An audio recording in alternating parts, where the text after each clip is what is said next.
Hello and welcome back to another feature Philately video.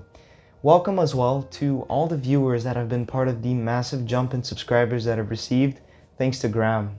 This video was supposed to be uploaded a little while ago. Unfortunately, life got in the way. And while it might be a bit too late to have an entire video dedicated to CAPEX only, I still thought it'd be a good idea to kind of have a look back as to what I got to experience at my first international stamp event, as well as to combine it with a mail day episode, since I got some very interesting stamps and covers over the last few months. So, CAPEX, what was it like, what did I like, and who did I meet? Well, one word that would just describe it all perfectly would be amazing. The Metro Toronto Convention Centre, where the event was held at, was just perfect for this, seeing as how there was plenty of rooms for the seminars being held, and beautiful hallways that connected to an even bigger room where all the dealers and exhibits were at. And talking about seminars, one of the main reasons I was even there was because Graham from Exploring Stamps was going to have one, and right after I got to meet him and learned a lot regarding video making and uploading on this platform. Lisa from Stampcat Stamps was there as well, and I had actually made a special custom event covers for her and Graham, Ted the Talking Stamp Collector, and Richard Philatelist. Each one had a unique message and stamps that fit the topics that they collect. And there was tons of other cool people as well. I got to meet two fellow collectors by the name of Sarah and George, and there was two dealers that I wanted to meet in person. The first one being Furman Windell from Weta Stamps. He actually sold me a booklet that I needed for Season 1, Episode 2, the Legendary Heroes booklet. And I also got to meet Chris from Brixton Chrome. Chris is also part of our online Discord community for Philately. All of these links will be down below. To conclude this segment of the video, my experience at CAPEX is and will be unforgettable. I am definitely looking forward to attending the next one and any other shows that are in my area.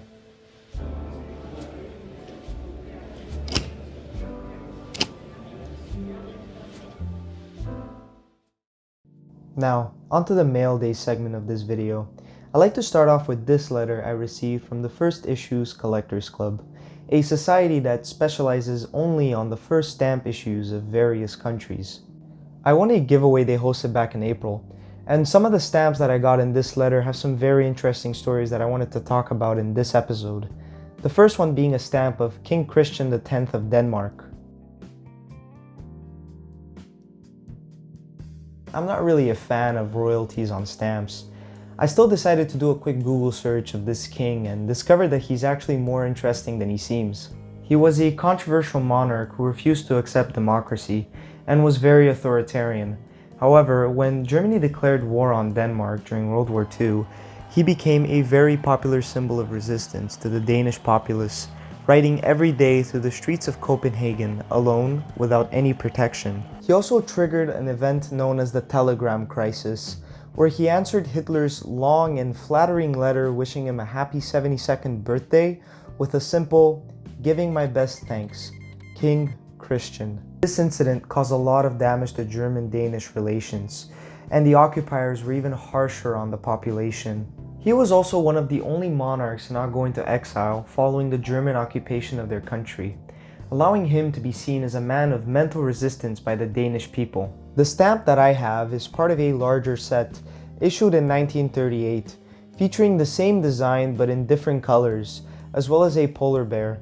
There's also another design of the king with and without an overprint that commemorates the liberation of Denmark in 1945.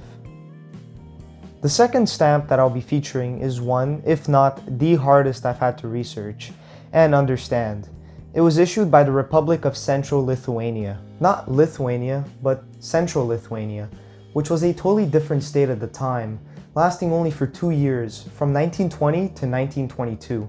The territory itself had a majority of Polish citizens. However, it had been held longer by Lithuania than any other country. Poland still, however, wished to claim this land, and did so by creating a false flag operation. The Republic of Central Lithuania came into existence when Poland sent elements of its army to act as a mutinous force that wished to capture the city of Vilnius. The operation was successful. However, Lithuania refused to trade their independence for the land they just lost, which was Poland's primary goal and only offer to them. talks would be constantly delayed and halted, tensions grew, and there was no mediation. Lithuania took back control of the land right after Poland fell during World War II. However, they also ended up being annexed by the USSR just 1 year later. In 1991, Lithuania regained its independence, and Vilnius is now the country's internationally recognized capital city. There is close to 100 stamps issued by the state, and some are very interesting, such as some Lithuanian stamps that have the words Central Lithuania overprinted on them, with the coat of arms, stamps with Lucian Zeligovsky, the general that led the mutiny, and also acted as head of the short-lived republic, and various other designs of buildings within central Lithuania, and most of the stamps are surprisingly affordable. I also have 3 other honorable mentions. The first one being this half escudo stamp from Costa Rica, issued in 1863, with the Costa Rican coat of arms as its design. A 50 French Indo-Chinese cent South Vietnamese stamp from 1951, featuring the Pongor waterfall near the city of Dalat. And finally, this set of German-occupied Luxembourg stamps, issued in 1940.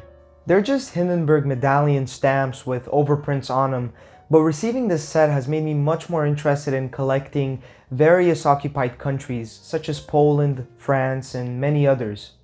Unfortunately, this will be the only letter I'll be showing in today's mail day.